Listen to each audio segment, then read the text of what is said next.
Welcome to FI News Review. I'm your host, Susan Choi. In this episode, we are going to focus on cultivated meat. Florida and Alabama have recently passed laws to ban the sale of the lab-grown product in their states. What are the implications of this? What exactly is cultivated meat? And does the public want to try it? To help us discuss further, let's welcome Chris 𝗟𝗲𝘁, writer and research analyst for the Food Institute. Welcome, Chris. Hey, Susan, thanks for having me. It is a pleasure to have you. Okay, Chris, so define for us what exactly is cultivated meat and why are states starting to ban it? Certainly. So cultivated meat, also known as cultured or lab-grown meat, is produced by cultivating animal cells directly. This process involves taking a small sample of animal cells, usually from a live animal, and placing them in a controlled environment with the necessary nutrients to grow and differentiate into muscle tissue, which is then harvested as meat. This method aims to replicate the sensory and nutritional profile of conventional meat without the need to raise and slaughter animals. And Chris, why are some states starting to ban this product? What are the two main arguments here for and against cultivated meat?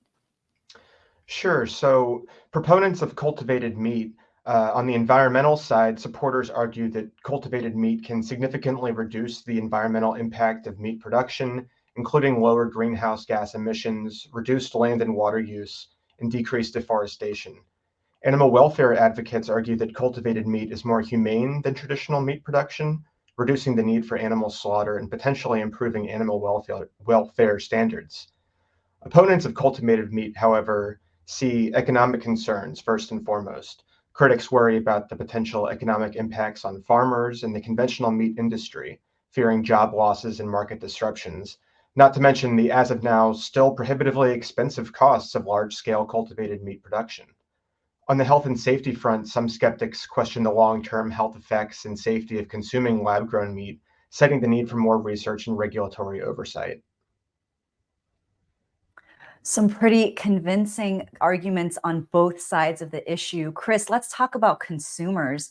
We at the Food Institute, we have done a focus article recently about cultivated meat, and we discovered a survey where there were some some questions asked of consumers: would they try cultivated meat? What are the insights there?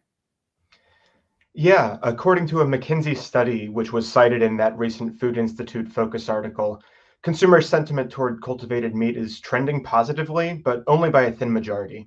The article notes that while there is growing interest and acceptance of cultivated meat, significant segments of the population remain cautious or skeptical.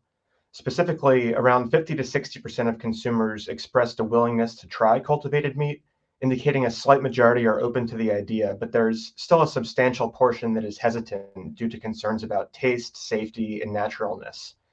This data suggests that while there is potential for cultivated meat to gain widespread acceptance, it will require ongoing efforts to address consumer concerns and build trust in the product. Education and transparent communication about the benefits and safety of cultivated meat will be crucial in shifting public opinion further towards acceptance. Well, we will certainly continue to keep an eye on this issue.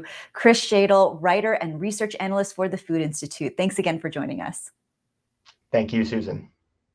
And as always, you can check out all the great content that we've done by clicking on this playlist.